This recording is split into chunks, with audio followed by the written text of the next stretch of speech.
छाती होउथिला दुलु दुलु आमे जेते बेले तुमको कहिला पाउच बोली भल मोली पाउच बोली भल ये कोन कला लंठन देखेई देला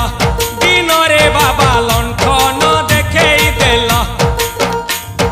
तम थेला आम थेलु बाबा होउथिला सुलु सुलु हानिला भा बुझतेला छाती होउथिला दुलु दुलु।